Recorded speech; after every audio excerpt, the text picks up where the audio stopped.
Okay, I'd like to welcome everybody here tonight. Michael Nugent is my name, and I'm chairperson of Atheist Ireland.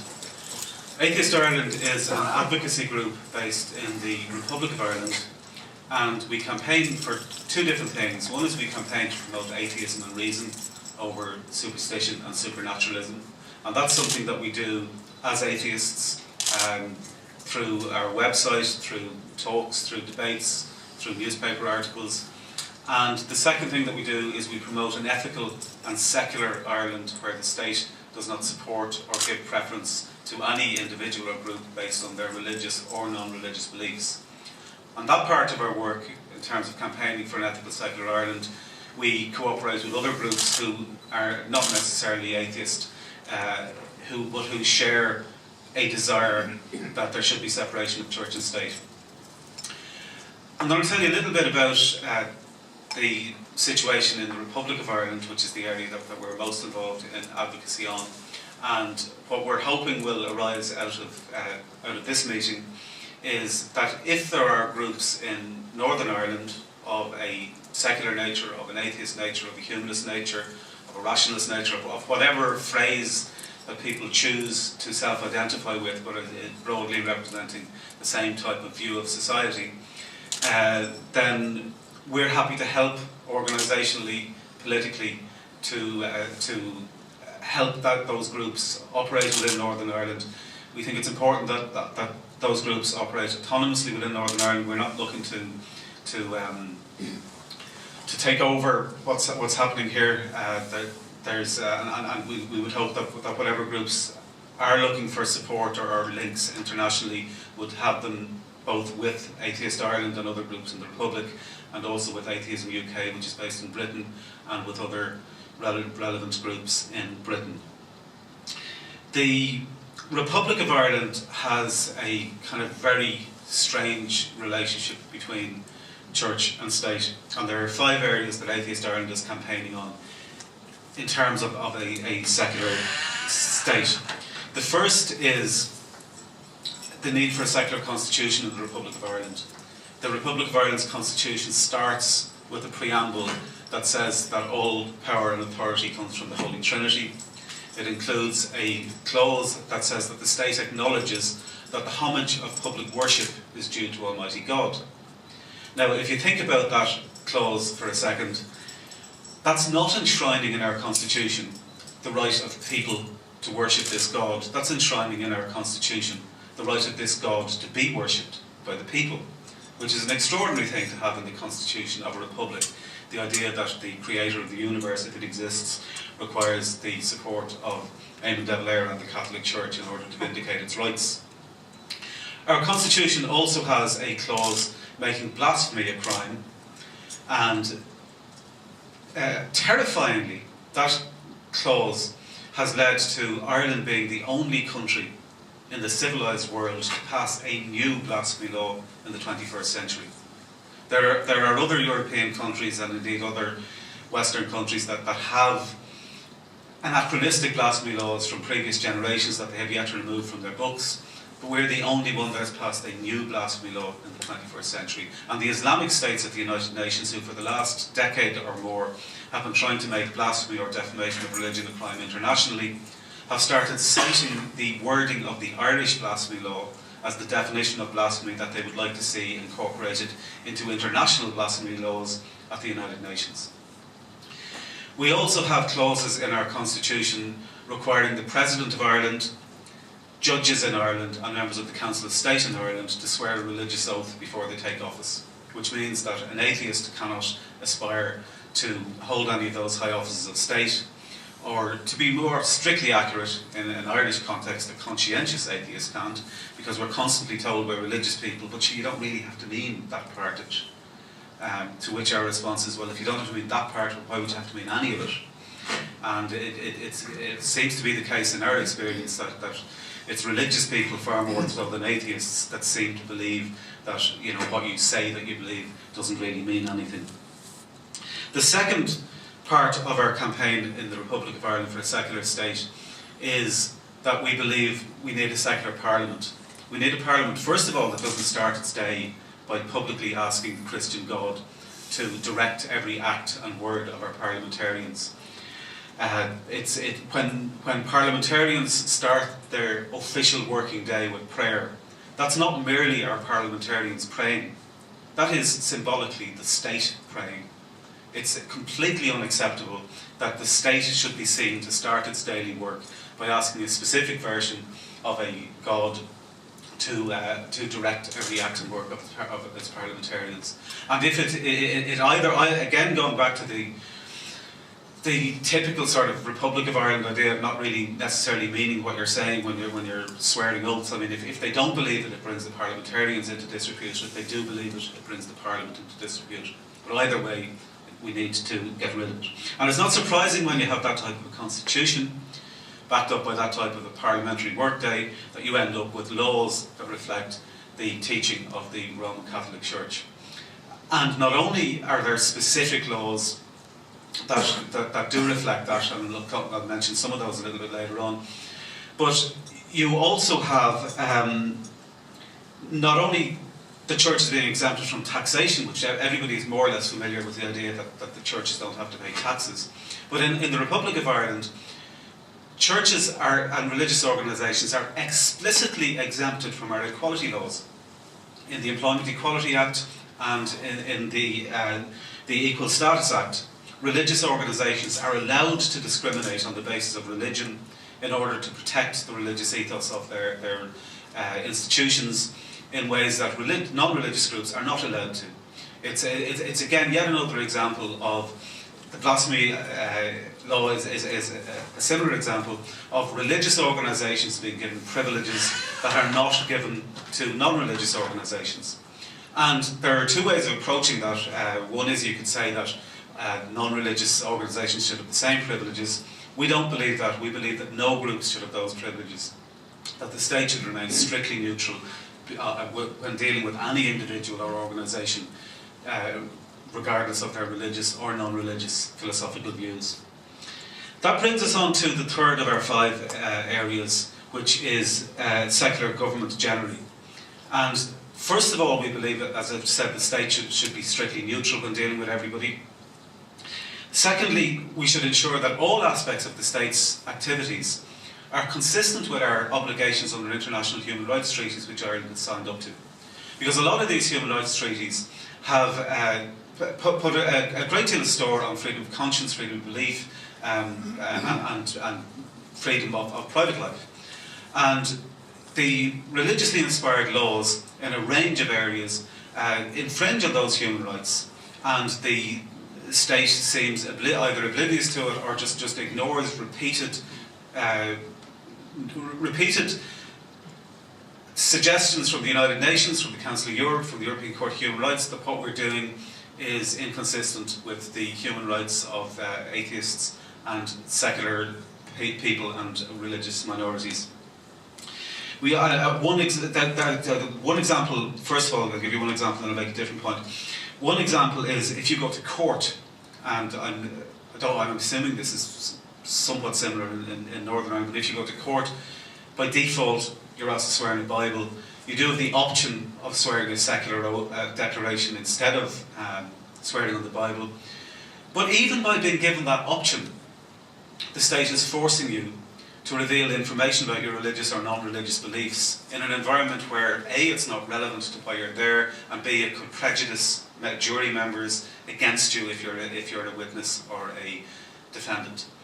And there has been a case in the European Court of Human Rights on that particular issue, where some Greek citizens took a case and won on the basis that even by being given that option, their human rights were being infringed.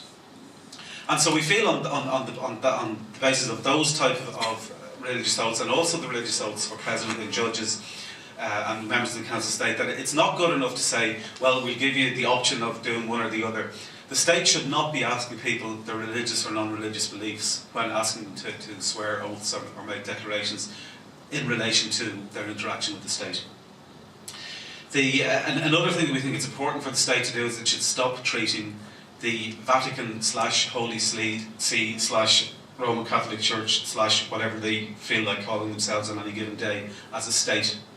Because it's not a state. It's essentially a bunch of buildings and a park in the middle of Rome that has managed to inveigle its way into the United Nations and get special observer status there without any of the normal attributes of a state. It doesn't have a proper citizenry, it doesn't have an economy, it doesn't provide its own public services. They're provided by Rome. The Roman police essentially police crimes there. They do a football team. It's about all they have that most real states have, which were beaten a few years ago 9-1 by Palestine. So it's mainly I think it's mainly the Swiss Guard that comprise their football team. So those are basically the areas in terms of government that we believe that the government must be neutral and it must deal with religions as religions and not have this kind of quasi-status that it deals with the Catholic Church as a church when it suits the church and as a state when it suits the church. The fourth and fifth items are more specific than the sort of general ones of secular constitution, parliament and government. They're two areas of public policy that we believe are important enough to deal with on their own as issues. The first is the need for a secular education system, and Jane Donnelly, who's our education policy officer, will talk about that in a moment, so I'm not going to say anything about it. And the fifth item is a secular healthcare system, where healthcare decisions are taken on the basis of compassion and human rights and the medical needs of patients, and not on the basis of religious ethics, whether it be religious ethics enshrined in our laws through the infamous so-called pro-life referendum, or through the religious beliefs of individual healthcare professionals. No religious values or beliefs or environments should be imposed on anybody in the provision of healthcare that don't share those particular beliefs. And the traditional privileges that religious organisations have in the provision of healthcare services should be ended. We're in an astonishing situation in the Republic of Ireland at the moment. You're all familiar with the recent death of the dentist Savita in Galway. We're in the astonishing situation where religion and its influences has so debased and corrupted our approach to morality that it is now considered controversial in the Republic of Ireland to seek legislation to ask our government to allow doctors to save the lives of women who are dying in hospitals. I find it absolutely astonishing that the debate is being conducted at that level, which is the absolute minimum, rock bottom ethical expectation that you should have from even a semi-civilised government. So those are the 5 areas that we're campaigning on in the Republic of Ireland: secular parliament, secular constitution, secular government, secular education system, and secular healthcare system. I'm sure these issues in broad terms are probably similar in most countries as the kind of areas that you need to address, but obviously the details will be different in Northern Ireland than they would be in the Republic of Ireland or in Britain, and we'd be very interested to hear from you when we're finished speaking here about what the experience is here. I'll pass over to Jane Donnelly now, who will talk in a little more detail about the campaign for a secular education system.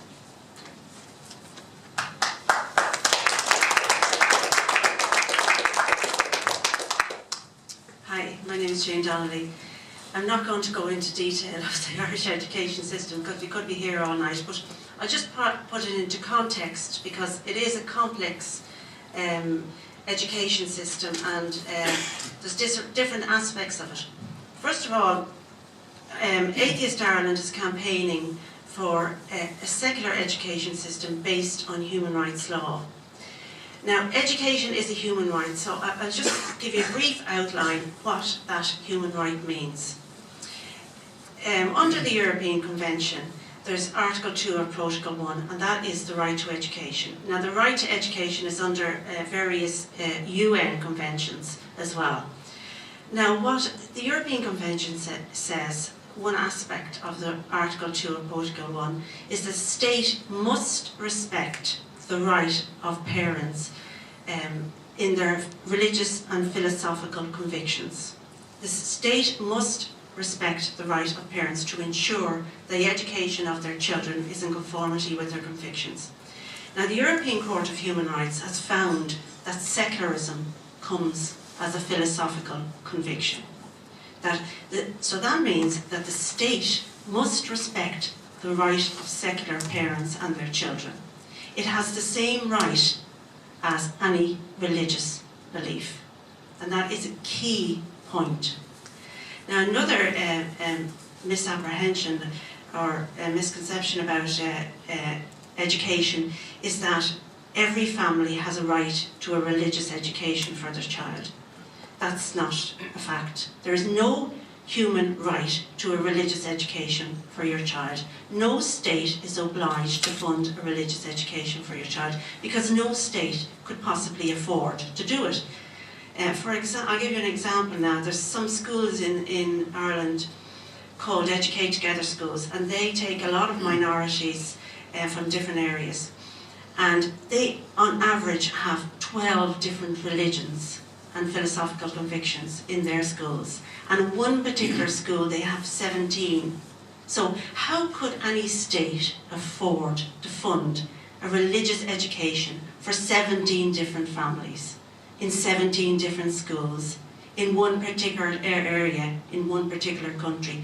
No state could possibly afford that. So no state will ever sign up to that.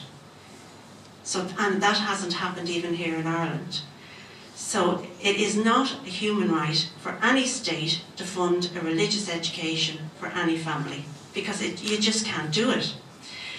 Now, in the context of what is happening in the Republic, a couple of years ago, one of our journalists, Fintan O'Toole in the Irish Times, he had an article called "Agents of a Foreign State Control Our Schools."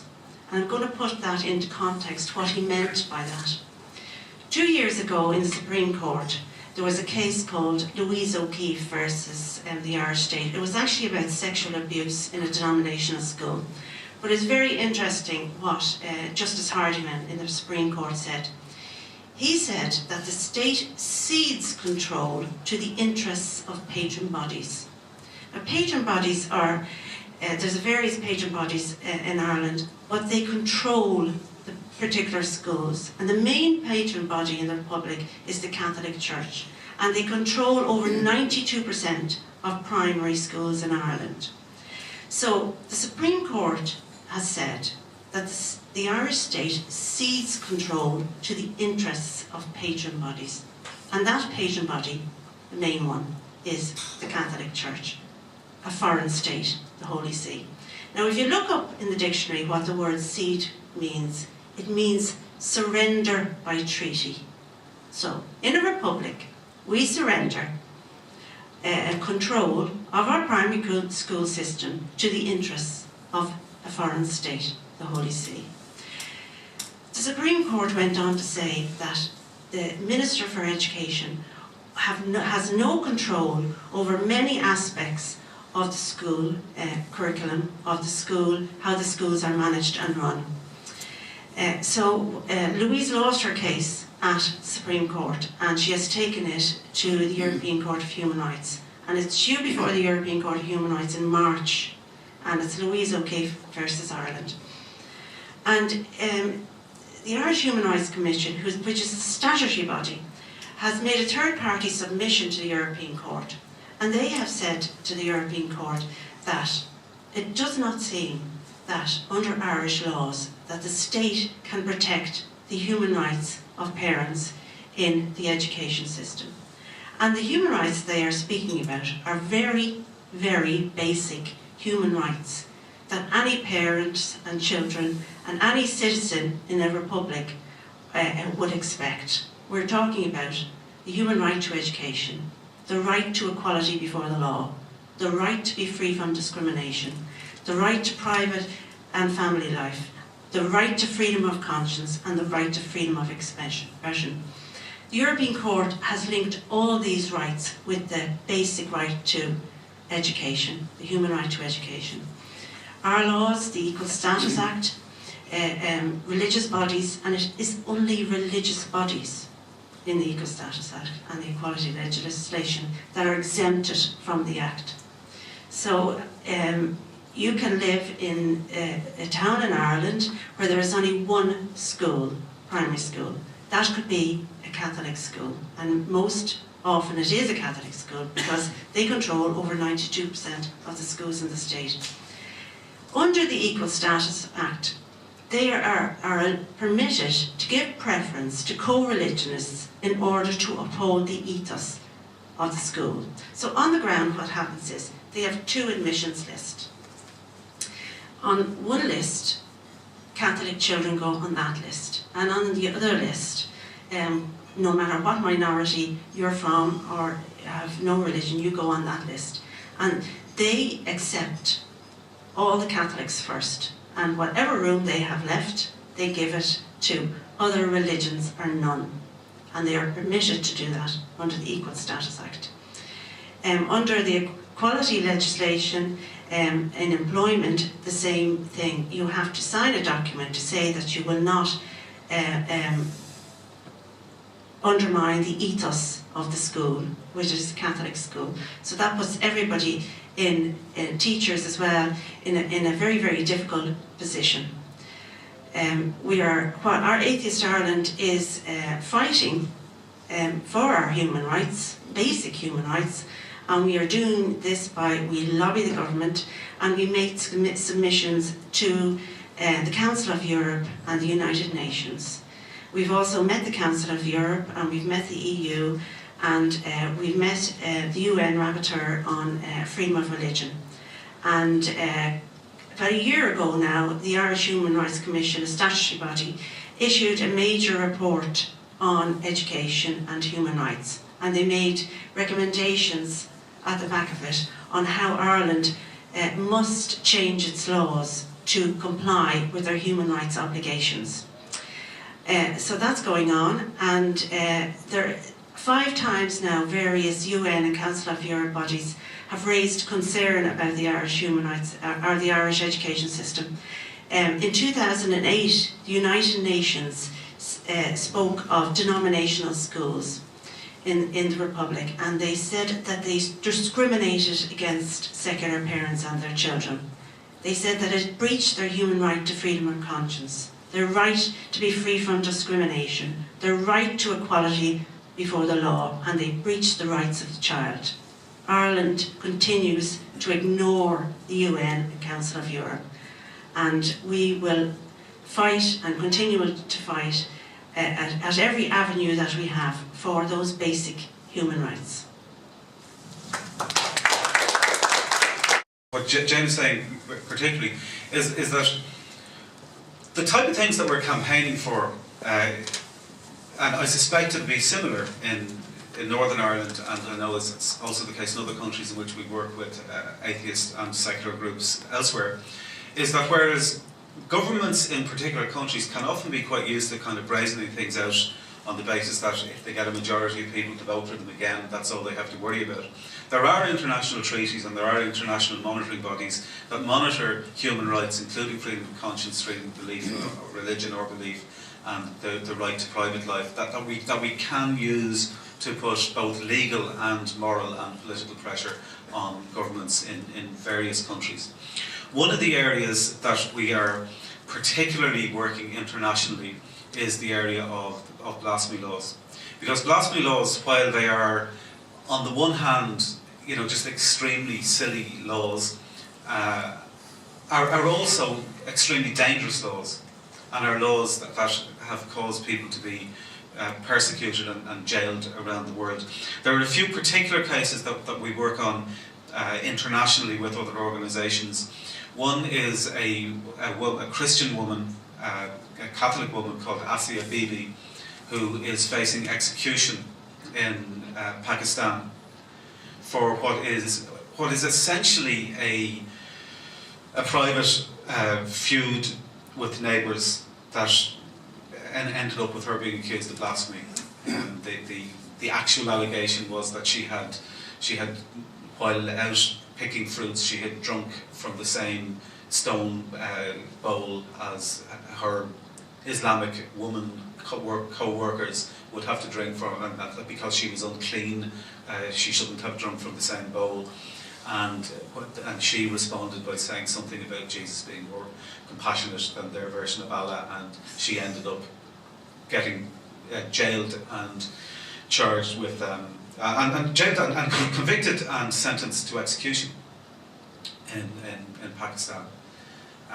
Two politicians, including the governor of Punjab and the minority affairs minister in Pakistan, who was a Christian, both spoke out against the use of blasphemy laws against Asia Bibi, and they were both assassinated. The governor of Punjab was assassinated by his own bodyguard, who then went to court and was showered with rose petals by supporters, including other lawyers, as he went into court for having assassinated his employer.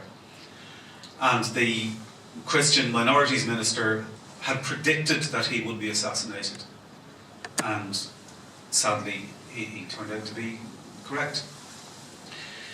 There is a Muslim called Hamza Kashgari who is currently in jail in Saudi Arabia for tweeting on Muhammad's birthday that if he met Muhammad he would shake his hand as an eagle. That's the type of thing that can end up with somebody being jailed in the world that we live in today. There's an atheist called Alexander An in Indonesia, who's a civil servant who wrote on Facebook that God doesn't exist. Also entered into a debate online about the life of Muhammad with some Muslims. Ended up with a sort of gang of local people coming to his office, demanding to see his Facebook page, assaulting him.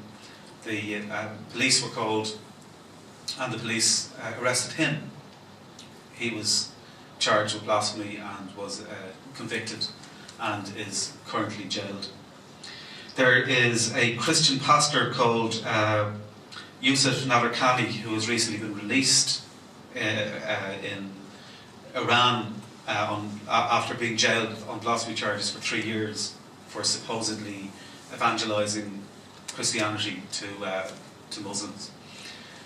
There was another case just a couple of days ago where a law lecturer in Indonesia criticised on a blog post or on a Facebook post the use of Sharia law in modern Indonesia, and ended up with the same pattern as often happens. A mob attacked his house. The police arrived. Instead of dispersing the mob, arrested him, supposedly officially for his own protection. This particular man has ended up 2 days later apologising before a mosque and reaffirming his status as a Muslim. We don't know whether that's going to be enough to prevent blasphemy charges being taken against him. You know, it may not. Depends on nothing at all, really. You know, it just depends on whatever whim that the people that are carrying out these blasphemy laws choose to go with. It's important to note that these are politically inspired decisions. You know, they're about controlling people. They're not about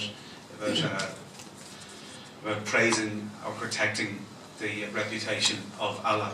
It's simply not conceivable to think that after the Danish cartoon controversy, that hundreds of citizens of the Middle East were able to just happen to go home to their inexhaustible supply of Danish flags to bring out and burn in public. You know, these are politically inspired, politically organised, politically orchestrated attempts to control freedom of thought and to control freedom of behaviour. So in that atmosphere, our international guest speaker here tonight, Sanal Edamaruku, is currently essentially on the run from his home country of India for the supposed crime of explaining in scientific terms how a supposed miracle occurred.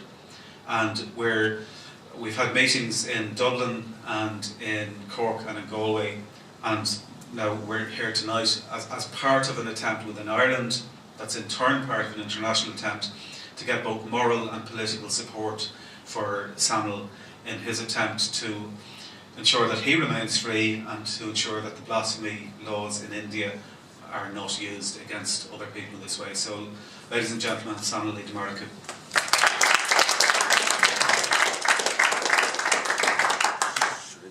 Whatever you like.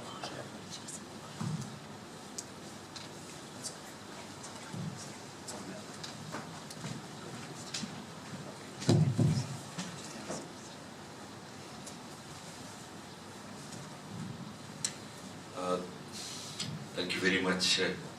And this is the last in the series of lectures that I have in Ireland, and I've been in Dublin, in Cork, and tomorrow morning I will be flying to Berlin, and it's keeping on going. I go to Stockholm, Sweden, and after that Copenhagen and Spain.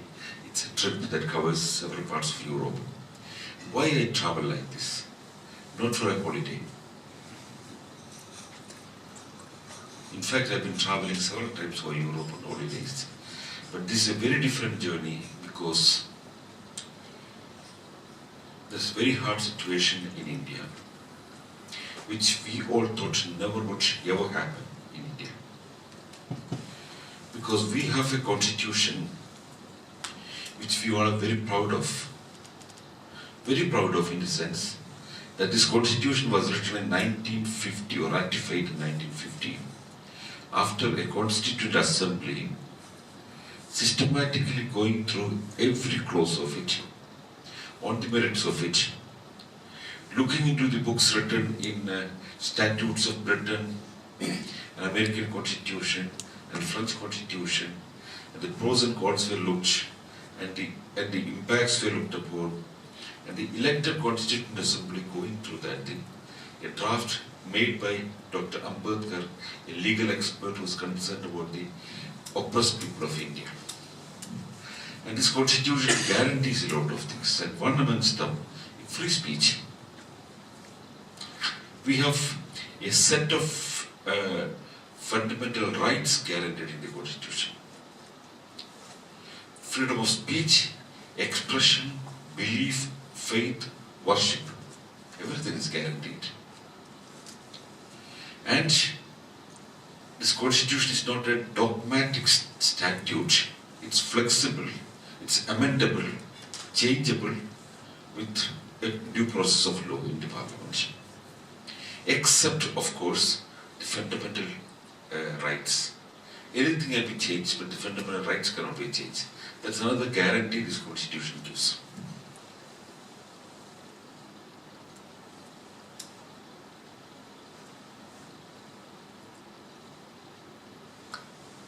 It has been amended several times. One of the recent amendments added a very interesting and promising clause. Can you hear me? That's correct. That's known as fundamental duties. Not only rights, but duties. And you know what are the duties of Indian citizens? To promote scientific temper. Scientific temper is a terminology used by Jawaharlal Nehru, the first Prime Minister of India, which only means public understanding of science. Then critical inquiry, spirit of inquiry, spirit of reform, humanism, and promote these elements are fundamental duties of all Indian citizens. Imagine a constitution asking that. And in the preamble of Indian constitution, it resolves and gives to the people of India a secular democratic republic where egalitarianism is a base. Such a wonderful document. And we have an Indian Penal Code on the other side, which was drawn in 1860 during the colonial times. Still now that's the Indian Penal Code. Many of the clauses in the Indian Penal Code are so primitive, archaic, unbelievable clauses are there. One amongst them is the Indian Blasphemy Law, Article 295A.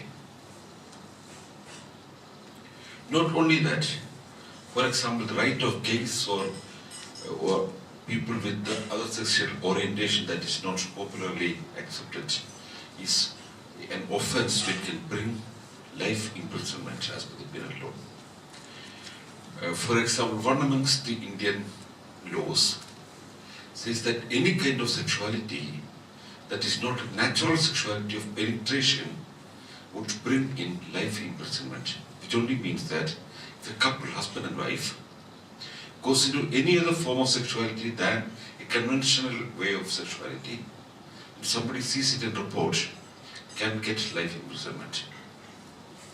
Nobody used it so far, I don't know why. But of course, a gay couple were arrested recently because neighbors suspected them to be gays. The case went on, the lower court punishes them for life imprisonment, and they go to the Delhi High Court. The Delhi High Court says that it's wrong and it's against their fundamental rights to live the way they want. Suddenly, that's another provision we have. Any law or any provision of Indian law becomes null and void if it violates fundamental rights. So, this law became immediately null and void because one of the High Courts clearly said that it's not possible. And once a High Court makes a predicament, till an appeal court or another High Court corrects it, that becomes valid. But the state went against it for an appeal because of the urge made by different groups, not only Christian but Muslim and Hindus also. It's the Supreme Court of India.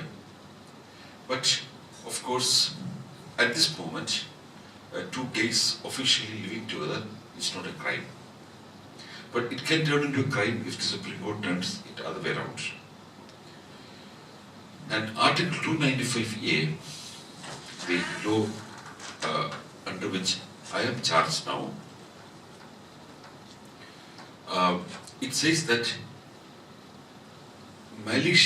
if anybody with malicious intention destroys the place of worship or instrument of worship, or hurt the sentiments of somebody of any class or religious group, or hurt anybody's sentiments based on religion, so stretched, he shall be liable for 3 years rigorous imprisonment and fine, or both. That it goes on like that. But the most interesting thing is still more. It has two other structures. One is it's cognizable. In Indian law, that's a very interesting terminology, which only means that you can be arrested without an arrest warrant. Anybody against whom such a law is charged, you can go and file a complaint that my religious sentiment is hurt. So police can charge it, they can just dismiss it. But if they charge the person, the officer need not go to a court of law to get an arrest warrant, but can just send a policeman to pick the guy up and send him to jail, and it's non-bailable. You cannot get a bail. You're not guaranteed a bail. You have to go to a court of law, request for a bail, and if the court is kind enough, it cannot also give a bail. Most of the cases it's not given.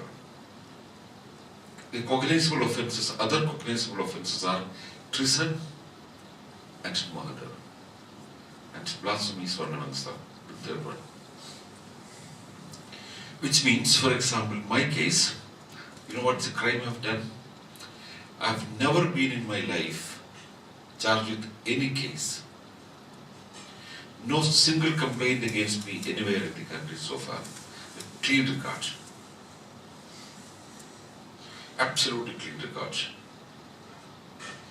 Now the complaint is, I have offended the religious sentiments of a special class with malicious intention.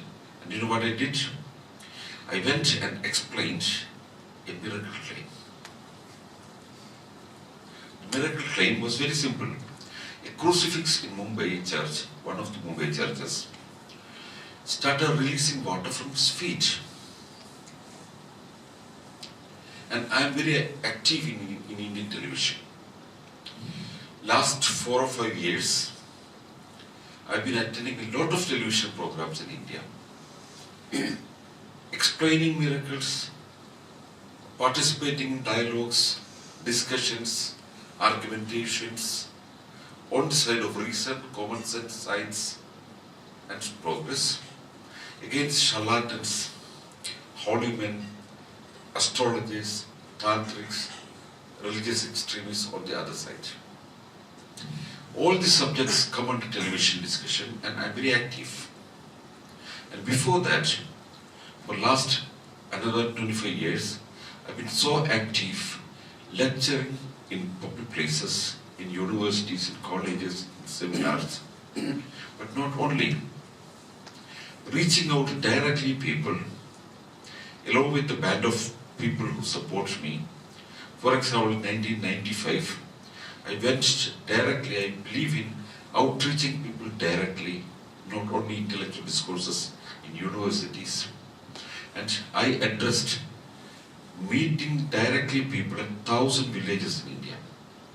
It took several months.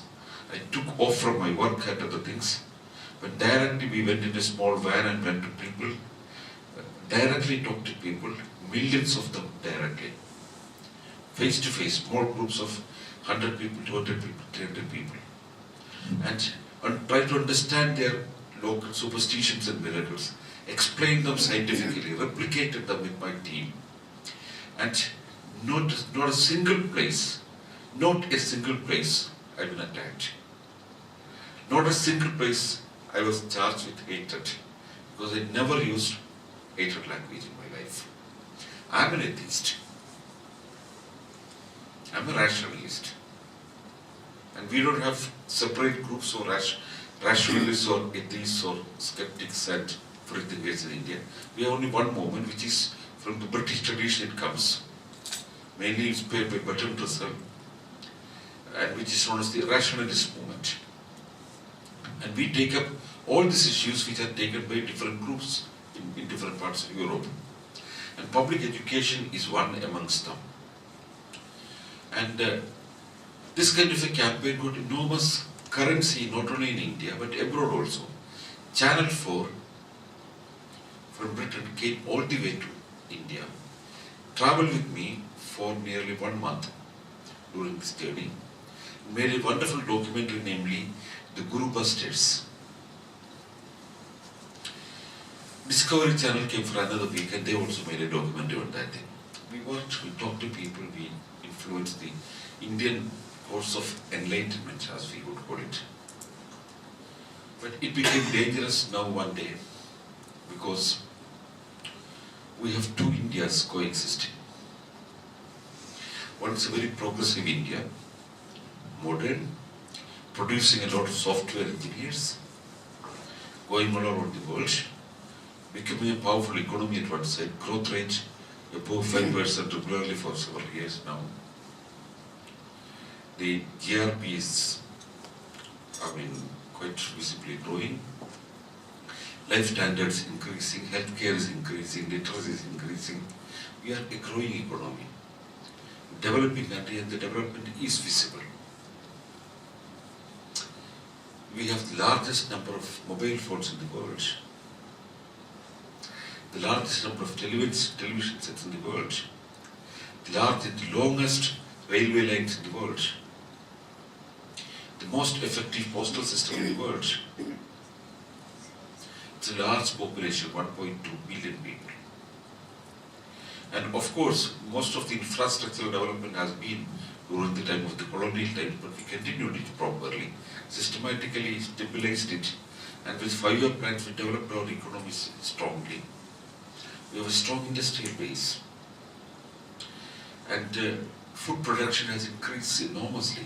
1950s, India has been looking for American wheat to come to survive. 1970s, we have enough storage. Now we have grains, wheat and rice, stored enough for next 5 years in our godowns. India is not hungry as perceived by many other people outside. We have sufficient vegetable production. Nobody is hungry in India, except maybe tribal areas. So that kind of a situation at one side, and we have astrologers, holy men and other people influencing the whole situation. Charlatans are everywhere, and they decide the life course of people. In televisions, while we have a lot of time, astrologers appear and advise how to invest in stock exchange. So this paradox is India. At one side we send satellites, and the chief of Indian Aeronautical Engineering or Indian Space Research come there and break a coconut at the auspicious hour so the satellite goes properly up. That's India. But this conflict in India, the two Indias of 14th century and 21st century, is so important. We find it very, very serious. Why? Because if India becomes powerful and influential in the next 20 years, and if that India is going to be controlled by politicians, controlled by charlatans, that's going to be dangerous. We have such politicians. Some of them who believe in Vastu, wherein it's like something like Feng Shui. If the gate of a house is at one side or the kitchen is on a special side or toilet is on a third side, the person can have danger. So Prime Ministers under the advice of astrologers would change the front gate of the Prime Minister's house to one side, to the other side, or change the drawing room from the side of the main entrance to the kitchen side, all with the public exchequer spending, to keep the government running for 5 years and to guarantee it, but still the governments will collapse after 5 months. So such an India can be very dangerous. Therefore, we find it important to fight against these kind of things. Sometimes holy men are very powerful, like Satya Sai Baba, who was a person who wrote in his book, "I am the God, I created this universe." And well, such a person had a President of India and a Prime Minister of India and the Speaker of Indian Parliament and the Chief Justice of Indian Supreme Court and top businessmen and top cricket stars, all followers. When he died, the Prime Minister of India go and sit on his feet. It was national holiday. And of course, when his private bedroom is opened, we find that he has been sleeping under a solid roof and diamonds and pearls put in gunny bags and put in his almirahs. And he had an annual budget more than the state where he lived in. He had an airport of his own, a railway station of his own, and a cricket stadium of his own, if he wanted to say cricket. And of course, the Daily Telegraph of London published once a story covering 40 cases of pedophile against this guy. And Indian newspapers like Pioneer front page with affidavits of victims. India Today, most respected weekly, for a series of such stories, no case. 4 young boys underage were shot dead point blank at his bedroom one night. And not even a first information report against him. While I get a first information report immediately for explaining this miracle. Suddenly things change in India. When Satya Sai Baba was dead, or when his birthday was celebrated with the Prime Minister and President attending that, then we could speak it in another Indian channel that he was a charlatan and produce or reproduce or replicate whatever he has been doing as a holy man, moving the hand and producing holy ash, and poke at him, joke at him, and make fun of him. That was impossible.